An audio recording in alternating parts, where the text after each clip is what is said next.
this economy in the history of the world. And that strength let us get through this horrible pandemic, largely through. I think we're doing really well. Vaccines, by the way, I had a meeting yesterday on vaccines. We're doing incredibly well with that. I think you're going to have some very positive surprises. And therapeutics, likewise, we're doing extremely well. Cures, we're doing well. I think those two words really blend in with each other. But tremendous progress is being made on vaccines. In fact, we have ready to go in terms of transportation and logistics. We have over 2 million ready to go if it checks out for safety. And it's also, the nice part is we have 4 companies, I guess you could even say 7 or 8 companies that are doing some similar and some very different on the vaccine front, and some similar and some somewhat different on the therapeutic front. So tremendous progress is being made on that, and I think even without that, and I have to say, even without that, and I don't think you're going to be having to use that in the future, that statement, even without, because I think they're going to have it. But we're going to be back, and we're opening our country, and I hope that the lockdown governors, I don't know why they continue to lock down, because if you look at Georgia, if you look at Florida, if you look at South Carolina, if you look at so many different places that have opened up, I don't want to name all of them, but the ones that are most energetic about opening, they are doing tremendous business, and this is what these numbers are all about. And you have to remember one other thing very importantly. I think it's extremely important for you to remember that many of our states are closed or almost closed. Some of the big ones, New York, New Jersey, they're starting now to get open, I hope. And I hope they also use our National Guard. Call me. We'll be ready for them so fast their heads will spin. We did it in Minnesota. In Minneapolis, we were incredible. They were ripping that place apart. I love it. We had such success there. And they were ripping it apart. And I called the governor, and the National Guard went in, and one night it was over. You don't see the problem in Minnesota now at all, not even a little bit. You take a look at a great city, just a great city, Minneapolis, and it was under siege like nobody's ever seen, where people are running from a police department, the great police, and they were told to. They didn't want to run. They were told to. It's bad governing, and I'm not blaming the governor. I'm blaming the mayor. But we want to get all of this finished. This is a great tribute. What we're announcing today is a tremendous tribute to equality. We're bringing our jobs back. You know, when we had our tremendous numbers, and when we had, just prior to the China plague that floated in, we had numbers the best in history for African American, for Hispanic American, and for Asian American, and for everybody. Best for women, best for people without a diploma, young people without a diploma. I mean, so many different categories. Our numbers were the best in almost every category. We had the most people working in the history of our country, almost 160 million people. We were never even close to that. So we had things that we were doing so well, and then it came in, but we're going to be back there. I think we're going to actually be back higher next year than ever before. And the only thing that can stop us is bad policy, frankly, left-wing, bad policy of raising taxes and Green New Deals and all of the things that you have been writing about long and hard.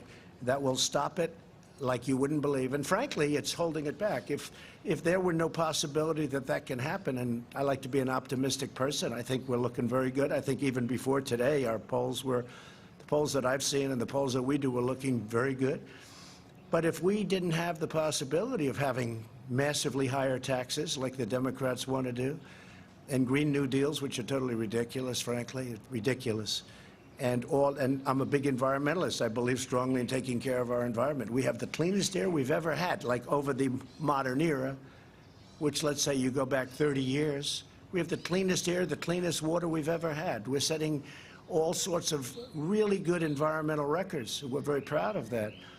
But the Green New Deal would kill our country. The Green New Deal would have a devastating effect on the world. And it's not going to happen anyway, because it's impossible for them to do it.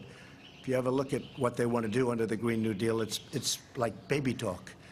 But we are doing something that, this was an important day, because this shows that what we've been doing is right. And the reason it's been and is so good is because the body was strong. Our body was so powerful that we could actually close our country, save millions of lives, stop people very early on from China from coming in, because we stopped early, at the end of January, very early, people coming from China who were infected coming into our country. It was a very hard decision to make. Nobody, almost nobody wanted me to make it. I would almost say nobody wanted me to make it. But we made that decision, and even my enemy said that was an extremely important. We saved tens of thousands of lives with that decision. So we did a lot of things, and then we really ended up with empty cupboards. We went into a ventilator period that the likes of which nobody's seen since the Second World War. We mobilized. Nobody's ever seen anything like it. And then we did tests. We're over 20 million, or very close, but I think we're over 20 million tests, more than anybody in the world. Germany is at about at 4, and South Korea is at 3.5. We're over 20. And by the way, when you do more testing, you have more cases. We have more cases than anybody because we do more testing than anybody. It's pretty simple. But this is outstanding what's happened today. Now, they thought the number would be a loss of 9 million jobs, and it was a gain of almost 3 million jobs. Nobody's ever seen anything. I think it was incredible in a couple of ways. Number one, the numbers are great, and this leads us on to a long period of growth.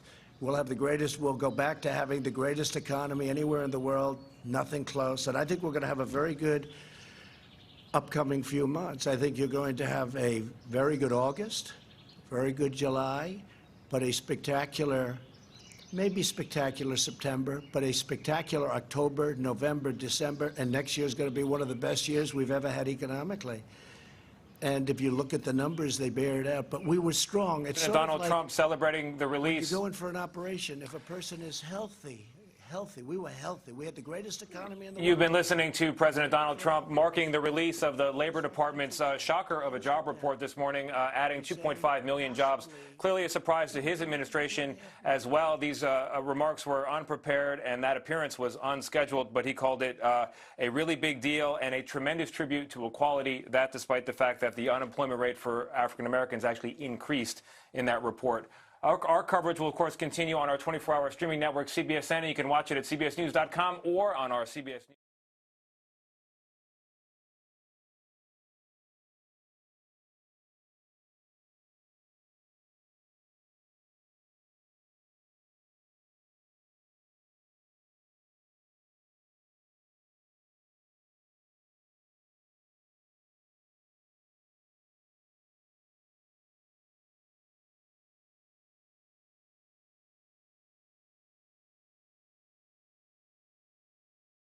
It started, and they were they were in bad trouble, but it didn't go to any other parts. It didn't go to Beijing. It didn't go to other parts of China.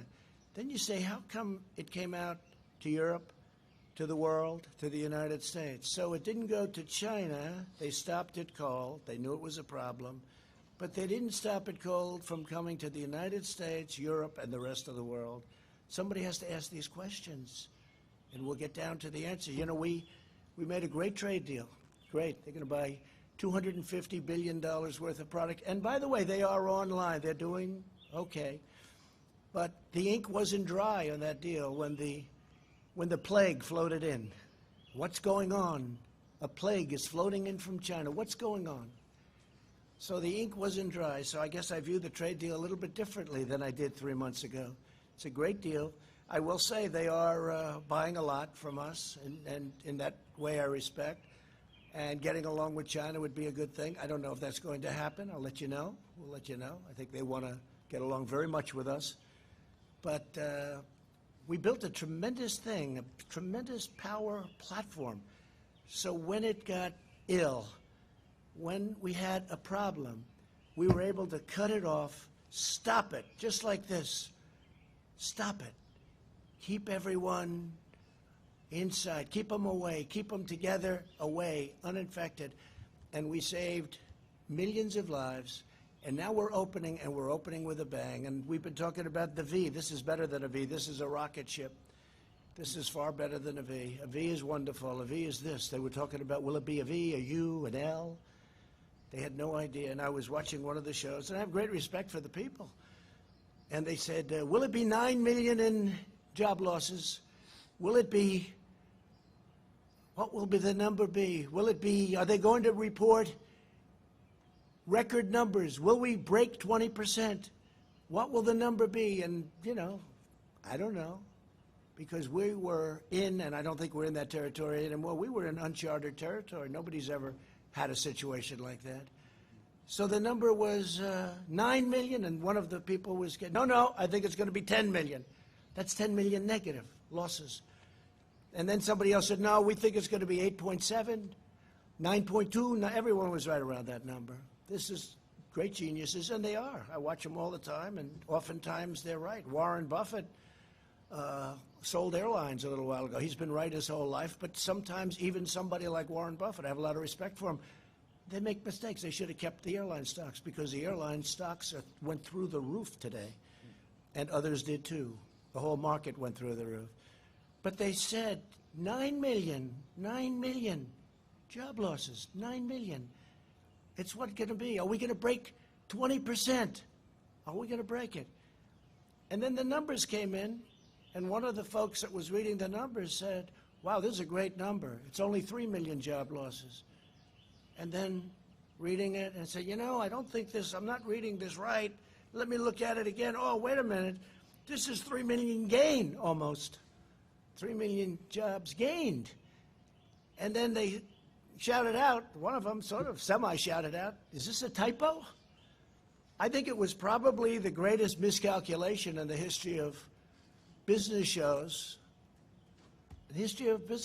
talking about Wall Street. And that's okay. But one of the reasons we're in this position is because we had such a strong foundation. So we were able to close our country, save millions of lives, open, and now the trajectory is great. Don't forget, New York is barely included, and that's one of our big ones. California is barely included because they're not open, and they should open. By the way, the mayor of Los Angeles wants to keep this thing closed for a long time. Look at what's going on in Florida. It's incredible. The job the governor of Florida has done, it's incredible. The numbers they're doing. You've got to open it up, and you do social distancing, and you wear masks if you want, and you do things. You can do a lot of things. You're getting closer together. Even you, I notice you're starting to get much closer together. It looks much better, I must say. You're not all the way there yet, but you'll be there soon. But it's a tremendous thing that happened, and the reason it happened is because we had a really strong patient. We had a patient that was so powerful, so strong, that we could close it and open it. And I give it this analogy. Somebody told me yesterday, it was Larry Kudlow. He said, sir, this is like a hurricane. And we were worried. We didn't know, is this going to be a hurricane or a major, major recession? A major recession that's not artificially caused, because this was artificially closed. We just said, boom, closed. And everything just stopped. And also, you know what else stopped? Big numbers on death by doing it. And that's why I had to do it. We've made every decision correctly. But it was like we stopped. So it was an artificial closing. And then what happened, very incredibly, is the numbers go, and Larry was saying that with a hurricane, you have a horrible hurricane in Florida or Texas, and it's devastating. And then the hurricane goes away, and within 2 hours, everyone's rebuilding and fixing and cleaning and cutting their grass. And I've seen it in Texas. I've seen it everywhere. I've seen it everywhere. Texas had a massive one. Louisiana, hurricanes. Florida, hurricanes. But what happens is right after the hurricane, boom, and this is what this is. This isn't a terrible recession. I don't even mention the D word. I don't talk about the D word. I don't want to talk about it. Because every time somebody even mentions it, I don't like the D word. But if you had a really, really big, bad recession, it could take 10, 12. How long did it take in 1929? It took many years to recover from that. How long? 10 years. 10. I heard 10. I think longer than 10, but that's okay. I heard 14, 15 years. Larry says 10, so let's go with 10. But it takes a long time to recover. But a hurricane, you're back in business in 1 day, 2 days, 3 days, and it's devastating and it's hard. And this was a hurricane. And it's going to get better fast because a lot of the numbers that you see, they're early numbers. They're not even from this last month. And by the way, speaking of that, you had the greatest 50-day rally in the history of our exchanges. The greatest 50-day rally. And we have a lot of protesters. And we have something else, right? We have something else. We have a pandemic. We've made tremendous progress, really on both. If you look at where we've come on both, we've made tremendous progress on both. Tremendous progress. But you're looking, and the people are now starting to return to work. So it's been an incredible thing to see. It's been a beautiful thing to see. The experts predicted that the economy would lose tremendous numbers of jobs. And, of course, from the beginning it has, but you're going to see how fast that's made up. I'm telling you, next year, unless something happens where the wrong people get in here, this can turn around. Your 401ks will go down to numbers. If people didn't get rid of stocks in their 401ks, they're almost even. Think of it. With a pandemic and with one of the worst things that's ever happened, our country has never lost 105,000 people. Whether it's World Trade Center, which was 2,900, or Pearl Harbor, which was less than that. We've never lost anything close to this. But it's not only our country, it's the whole world. The world is suffering so badly. 186 countries at this moment. And that affects us too.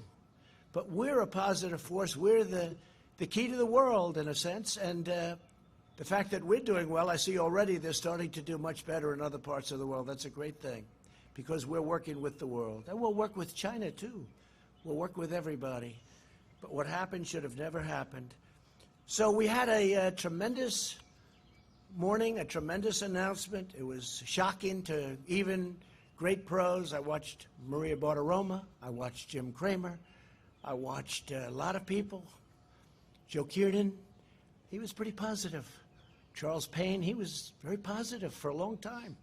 A lot of people got it right. They had confidence in me, they had confidence in this team, and they got it right. I think that's the only thing they could base it on, because we were on uncharted territory. I'd like to just say that renewal, restoration, and recovery of the most vulnerable areas of America is going to be my focus. It's going to be a big focus, because it's taking care of itself, but we have to help that very vulnerable area. They're vulnerable. It's not right, and we're helping them, and we have helped them in the past, and we're also into opportunity zones, criminal justice reform. Nobody's ever done for the black community what President Trump has done. Think of it. Historically black small colleges and universities, they would come here for money every year for many, many years. After 3 years, I said, why are you doing this? Why do you keep coming here? They said, because we come. I said, don't you get a long-term deal so you don't have to come? The head of one of the very respected colleges looked at me and said, sir, we're like beggars. Every year we have to come to Washington and beg for money. I said, you should have a long-term deal. And we signed a long-term deal so they don't have to come. I'll miss them. I told you, I'll miss them. I got to know them. But the first year, I didn't think anything of it. The second year, I said, that's strange. Why are you here? And then the third year, not so long ago, the same people, the heads of the historically black small colleges and universities, 44 people, maybe a little more than that, a little less than that sometimes. But after 3 years, I said, what are you doing? They said, the past administration did nothing for us. The administration before that did nothing for that. So I'm going to do it. So we did the opportunity zones with Senator Tim Scott, who's been fantastic. And by the way, it's one of the great unknowns, because the opportunity zones, you don't talk about. It's one of the most incredible success stories ever in terms of the inner cities and in terms of black and Hispanic and Asian unemployment. Opportunity zones, you ought to do some stories about opportunity zones.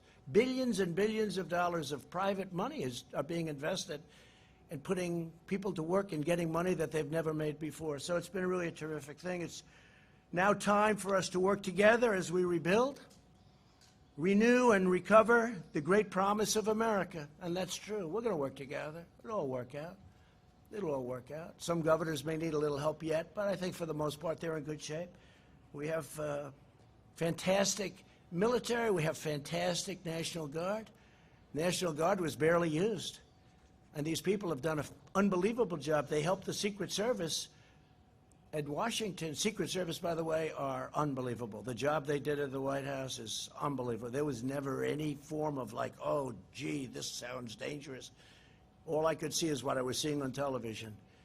But they were outside, and the Secret Service was incredible. But we were also helped by the D.C. police, and we were helped by the National Guard. Was unbelievable. They came in, and this was like a piece of cake. And I really am suggesting, because if you look at Minnesota and the great success we had there and other places, I'm suggesting to some of these governors that are too proud in New York, I mean, you see what's going on there. Don't be proud. Get the job done. You'll end up looking much better in the end. Call in the National Guard. Call me. We'll have so many people, more people than you have to dominate the streets. You can't let what's happening happen. It's called dominate the streets. You can't let that happen in New York where they're breaking into stores and all of the things. And by the way, hurting many small businesses. You can't let it happen.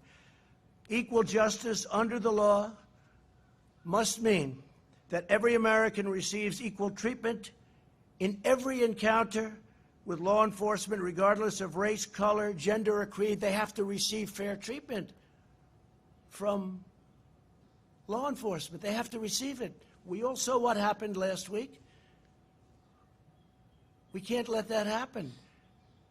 Hopefully George is looking down right now and saying, there's a great thing that's happening for our country. There's a great day for him. It's a great day for everybody. This is a great day for everybody. This is a great, great day in terms of equality.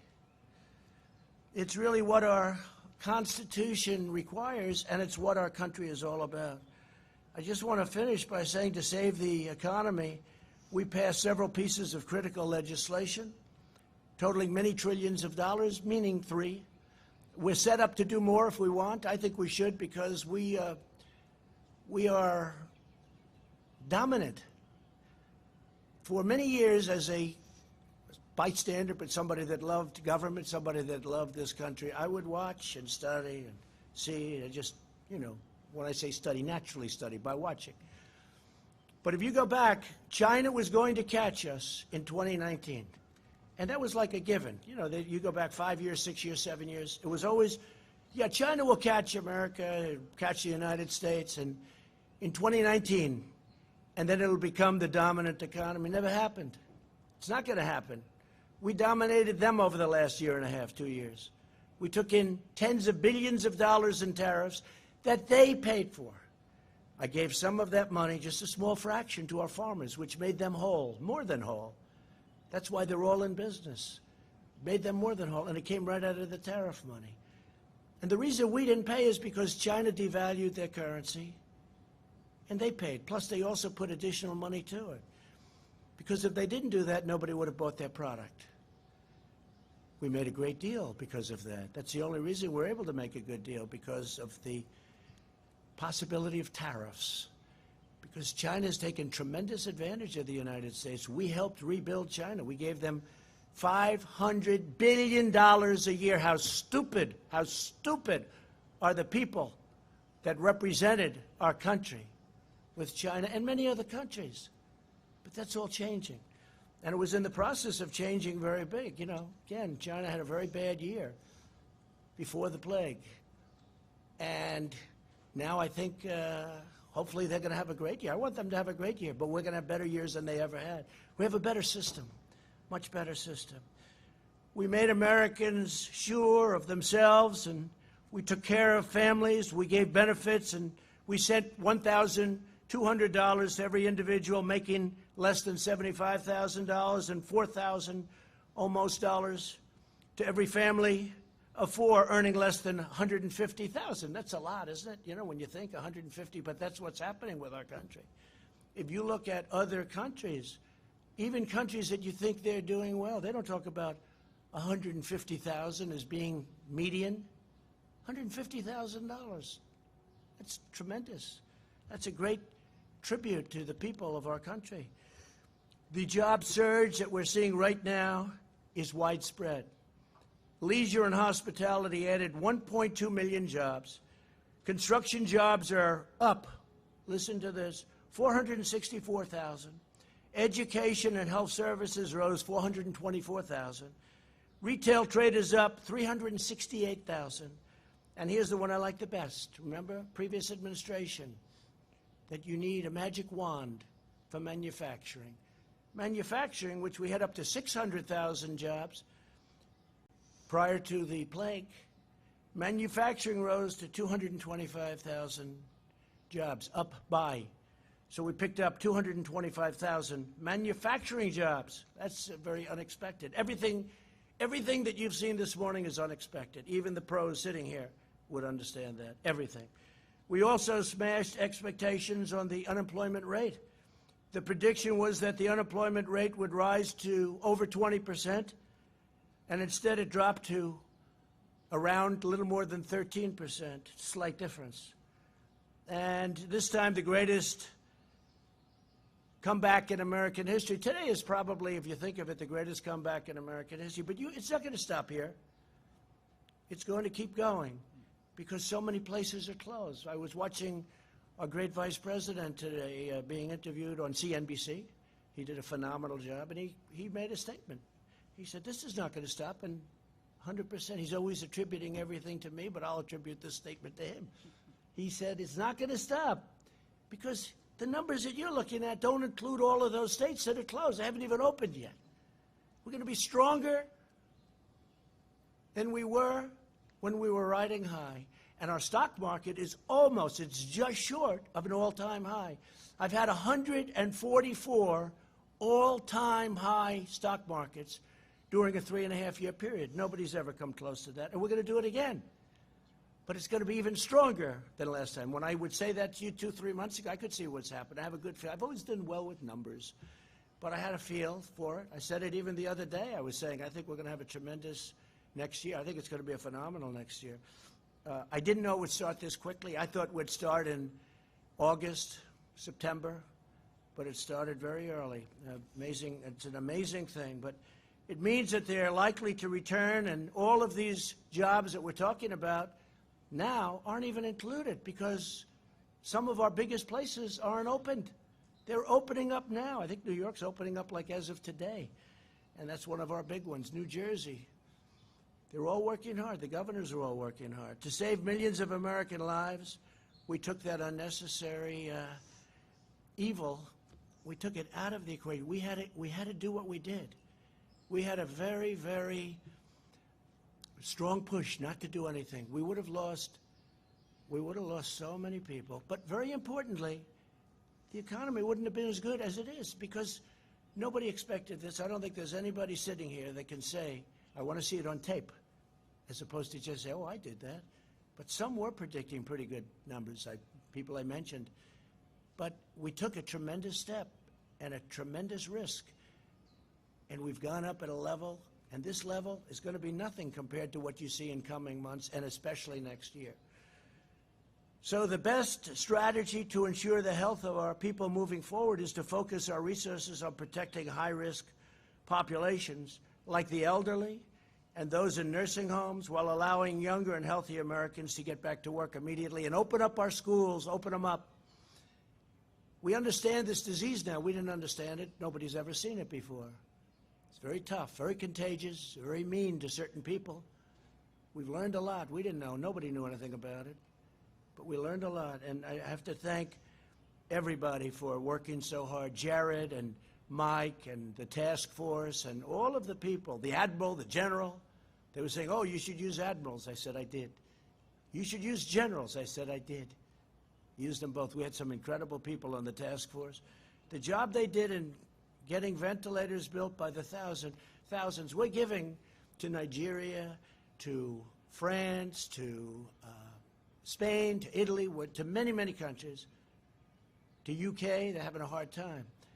We're giving them ventilators. It's a great thing. I mean, they're very hard to make. They're long-term items.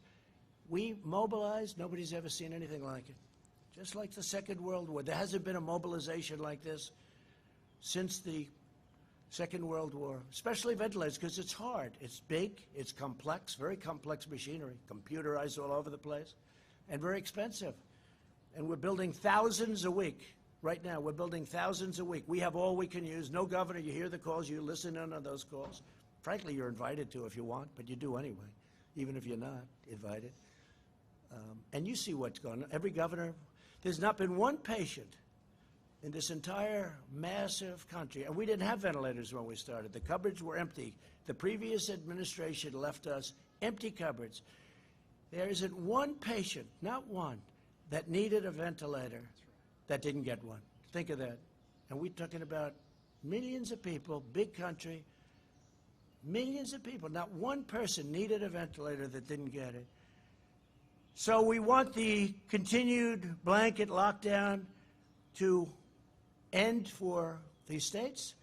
We may have some embers or some ashes, or we may have some flames coming, but we'll put them out. We'll stomp them out. We understand this now. We'll stomp them out, and we'll stomp them out very, very powerfully. So we've made a big step in our comeback. This was always going to be, 3 months ago I said to you, this is a very important period, this June period, because we're going to learn whether or not this is a very big, powerful R-word, recession, or whether this is a hurricane that we recover from very quickly. We recover from in a matter of weeks or days. And we've learned. We've learned. Again, as good as these numbers are, the best numbers are yet to come because so many areas are still closed or very partially closed. Very few actually are fully open. These numbers are with states, 50 states, and very few are fully opened. Even the ones that are very out there are not fully opened. So we're going to have some tremendous numbers coming in. When you look at the ridership in the airlines, what they've got, they went from 2% to a number that, if it's correct, I'd be surprised, actually. But it's a very high number. It's great. People are traveling. And you know what? They're traveling in the United States. And they're also driving. And they're building the trailers. They're building a lot of things. They're driving. People are driving. I may have to buy one of those things, drive around town. Maybe I'll drive back to New York with our First Lady in a trailer. What do they call that? An RV. An RV. Well, you should know Indiana's the capital of RVs. I think I'm going to buy an RV and travel from now on in an RV with our First Lady. I don't think anybody would mind that. So we've come together. We're coming together. We've never had a thing happen like this. We were all, including the media, we were all in uncharted territory. We were uncharted. Never happened before. Nobody knew. I couldn't be sure. I felt it. I felt we were very powerful to come back. Hardest decision I ever made was when they all walked in, a big group of people, professionals, very professional people, good people. They said, "Sir, the best thing we can do is close it down." I said, "What are you talking about? We have this incredible, unbelievable country that's never done better, and you want us to close it down? I can't do that. What are you talking about?" And after listening for 10 minutes, didn't take long, I said, "I think we have to close it down." Because of the contagion and because of the power it had with especially certain people. Now, we didn't know the second part. We knew it was highly contagious because it spread like fire. But we didn't know that it hit certain groups of people. That helps us so much in testing and other things. So we're going to protect our elderly. We're going to protect especially our elderly with problems, whether it's heart or diabetes or any problem. It's like a magnet. I mean, you're elderly and you have diabetes or you have a bad heart, it's like a magnet. They say if you're heavy, so I say, thank goodness I'm in perfect shape. Thank goodness. But if you're heavy, it's not good. It's a brutal thing. And again, I started by saying we're going to have a vaccine soon. I said it a long time ago, based on knowledge. Based on knowledge. I'm meeting with these geniuses. Based on knowledge, I said a long time ago. I said by the end of the year. I think it's going to be a lot sooner than that. And you know, just in finishing about vaccines, we have mobilized the logistics arm of our military. We can move hundreds of thousands of men and women in a very short time. The vaccine is easy by comparison, but we can move hundreds of thousands. It's meant for war. It's not meant for this, but we have our war with the invisible enemy. It's meant for war, but we can move hundreds of thousands. Think of that. Hundreds of thousands in a very short time. The same people are doing the vaccine, and they're fully mobilized. So now I'm going to sign legislation to make important changes to the PPP that will especially help restaurants, hotels, and other businesses that have been very hard hit by the virus. This is going to make it 24 months, and I think you know the legislation as well as I do. I want to thank the Democrats. We had essentially unanimous votes, I think, in the Senate and the House, right? Whether it's unanimous or very close, it's a lot of people. But I want to thank the Democrats. We worked together on it great. And I hope we can get along with the Democrats. It's been a disaster in terms of relationship.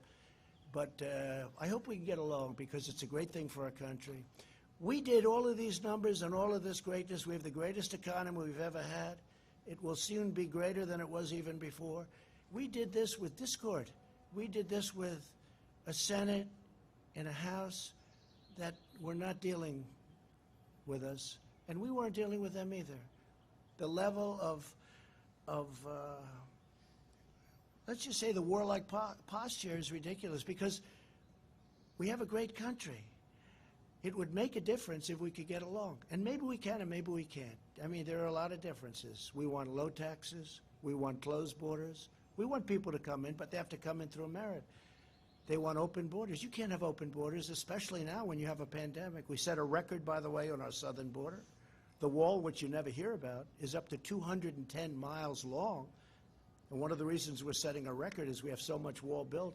And we'll have it up to almost 500 miles very early next year. By the end of this year, we'll be over 400 miles. We're up to 210 miles of serious wall. This is a wall that people aren't penetrating. This is a very, very powerful wall. Going to be up there a long time. And it's saved us a lot of anguish and grief, but you don't hear about that. One of the hardest things I've ever had to do is get the money necessary, which is billions of dollars, from a party that was totally opposed to it. They gave me other things.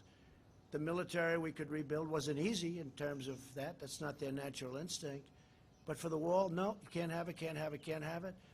We had 9 court cases on the wall. But we won, and we got it. And now nobody talks about it. Nobody even talks about it. But it's great for our country. We have to have borders. And I've said often, I said long before I won on that great November day. It seems like a long time ago, 2016. I said, if you don't have borders, you don't have a country. So we have a lot of things to work with the Democrats. If we could work along with them, it would be great. If we don't, we're going to do great as a country anyway. We're going to do great anyway. But if we could work along with the Democrats, and I'm open to it. People say I wouldn't be open. Why would I be open? They did things that they should have never done. And you know what I'm talking about. Should have never done. But I'm totally open to it. But we could go even steps further. But it's already been historic. Nobody has done more in 3.5 years than this administration has done. Nobody has come close to doing the things we've done. We've rebuilt our military. We've cut regulations at a level that nobody's even come close to. And that's whether it's 4 years, 8 years, or in one case, even more than that. Nobody's done anything close. Regulations, low taxes, rebuilt military, take care of our vets. We got choice approved for the vets. So instead of waiting in line for 4 weeks to see a doctor, they can go immediately outside, get a private doctor, we pay for the bill, and the vet is in great shape. But we actually save money, but more importantly, we save their lives, and we save the quality of their life. They were dying. They would come onto a line, they'd have to wait 4 or 5 weeks, they wouldn't be very sick. By the time they see the doctor, they'd be terminally ill. We don't have that anymore. You don't hear any bad stories about the vets anymore. That doesn't mean go out and find them, because tonight you'll be traveling all over the world looking for an unhappy vet. And we got accountability because we had a lot of bad people in the VA. It's called VA accountability, where we can now fire people that don't treat our vets good. We have sadists, we have thieves, we have a lot of bad people. And we can now, it's called VA accountability. Almost 50 years they've been trying to get it. Choice. Almost 50 years they've been trying to get it. For many, many years. I've been hearing about it for years. They've been trying to get VA choice. Choice means you can have a choice of a doctor. You don't have to wait in line if you have a long line. I have to say the VA has great doctors. But you can't get to them very quickly. Now they go outside and they take care of themselves. So We've had a great morning. This is just the beginning. It's going to be incredible. I'm going to sign our very important piece of legislation. Again, thank you very much to the Democrats. And then we're going to have a couple of words by a few of the people standing alongside of me. I want to thank them so much. And we'll talk to you soon. Mr. President, why haven't you laid out a plan to address systemic racism? I'd like to sign this bill. This is a very different thing. And by the way, what's happened to our country and what you now see, it's been happening, is the greatest thing that can happen for race relations, for the African American community, for the Asian American, for the Hispanic American community, for women, for everything. What's your plan? Because our country is so strong, and that's what my plan is. We're going to have the strongest economy in the world. We almost are there now. We had the strongest economy anywhere in the world, and now we're going to have an economy that's even stronger. Sir, how would a better economy? I'd like to sign this. Yeah, just to follow up, how would a better economy have protected George Floyd? Sure, I'll ask after. Will you take questions after, sir? Black unemployment went up by 0.1%. Asian American unemployment went up by 0.5%. How is that a victory? You are something. How is that a victory? Thank you very much.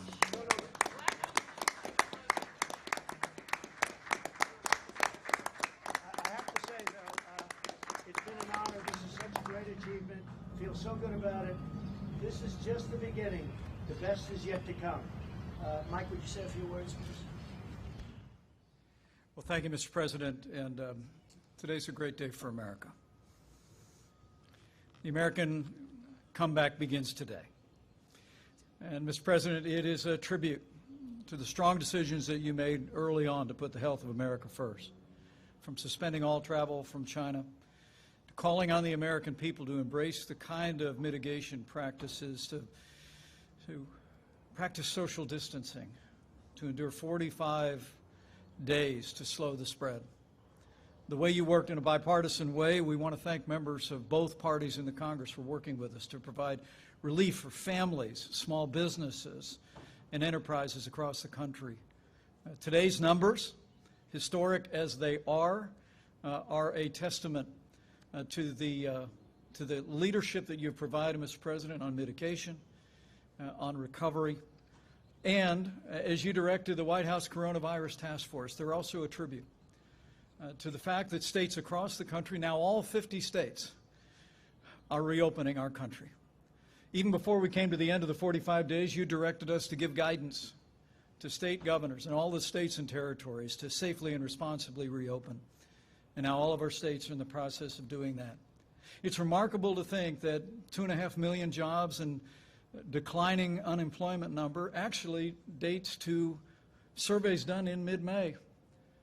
Mr. President, it's remarkable that we can see all across the country that this is a snapshot today of the comeback that was taking place the better part of a month ago. But because of the guidance you gave to the American people in mitigation, and because of the recovery efforts that bipartisan members of Congress supported at your direction, and ultimately because we are reopening the country, we've begun a great American comeback. So I want to thank you, Mr. President. I want to thank members of Congress that were with us. I join you in thanking all of the incredible healthcare workers across the country, including our team on the task force and health officials at every level, governors that have been our partners. But ultimately, today is a tribute to the American people. Mr. President, I know that you've said again and again this morning that it was because the patient was strong in the beginning, because the policies that you put into place to cut taxes, roll back regulation, unleash American energy, fight for free and fair trade, we created more than 7 million jobs. And today, the strength and resilience of the American people is shining through. And this is their day. Congratulations, America. The comeback begins. Thank you, Mike. And I think very importantly, because it's a great state and you have so many great states involved with energy, but we had basically a disaster just a month ago.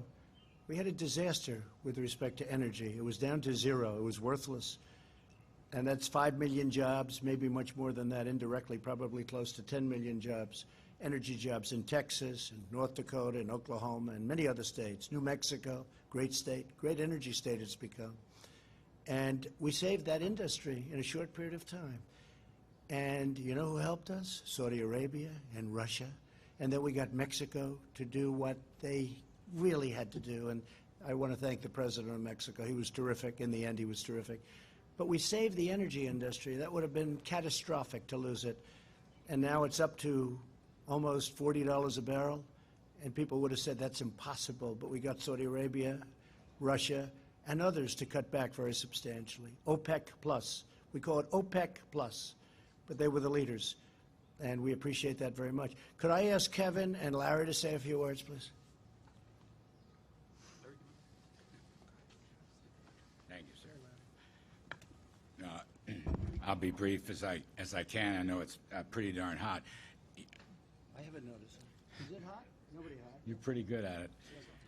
So, preceding this number were a number of green shoots, as we call them in economics or finance. And as the president has mentioned, things like, Apple mobility, traveling indexes, the housing applications for new homes are skyrocketing. New businesses and new business applications are skyrocketing. So we've seen a lot of pieces of evidence. The key to today's number, 2.5 million payrolls and 3.8 million households from which the unemployment comes. The key is that those who were temporarily laid off have gone back to work, 3 million some odd.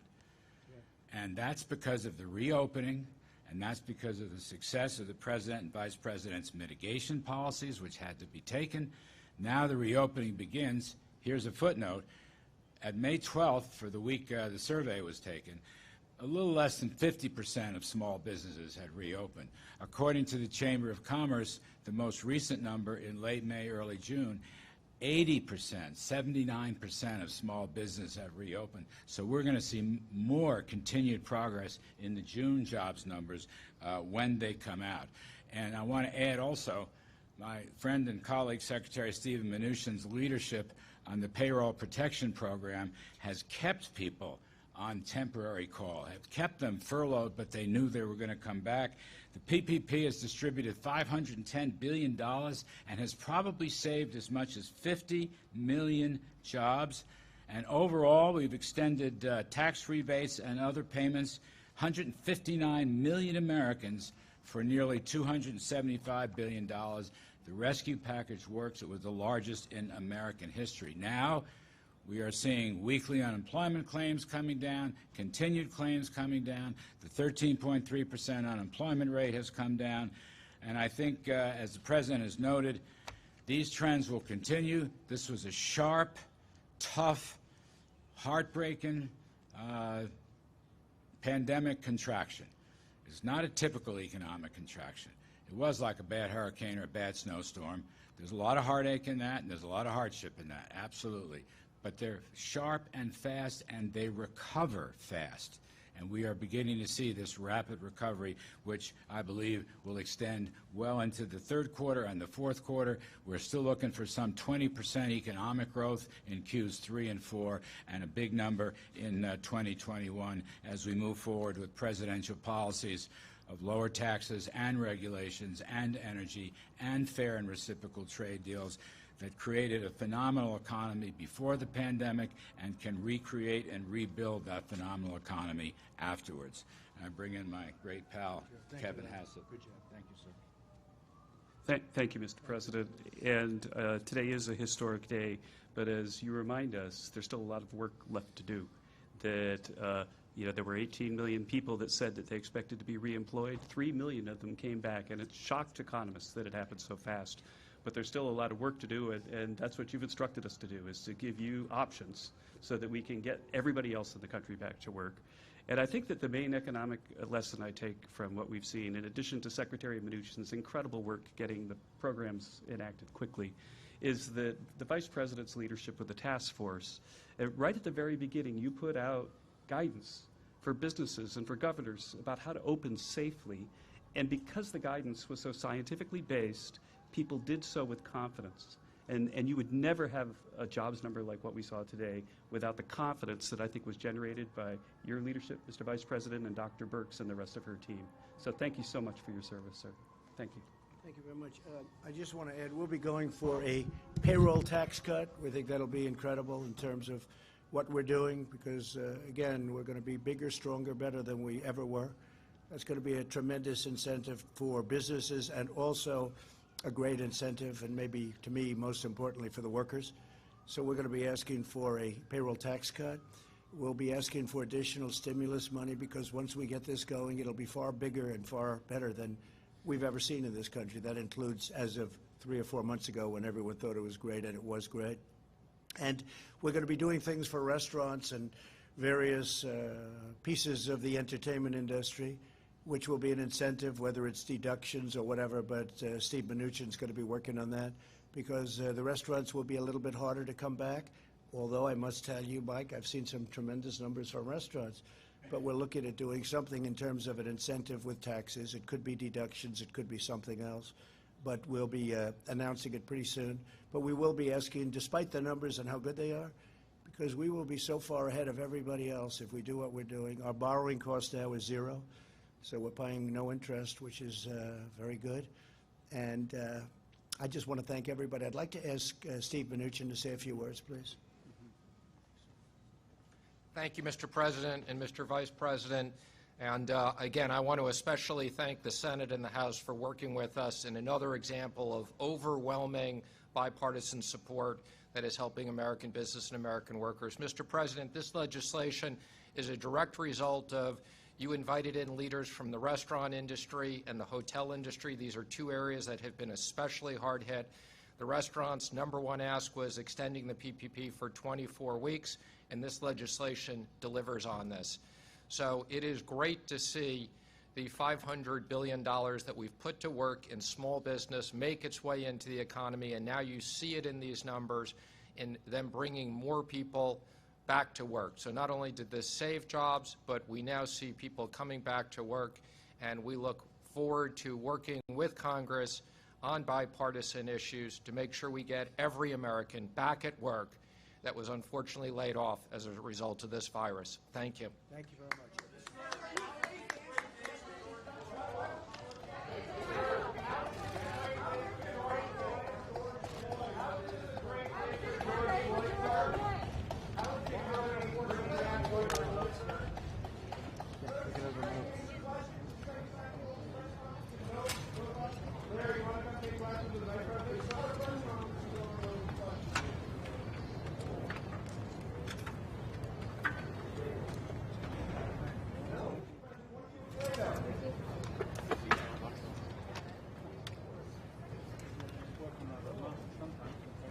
I'm going to bring sunscreen next time. Maybe taking Kristen, so let's not touch anything.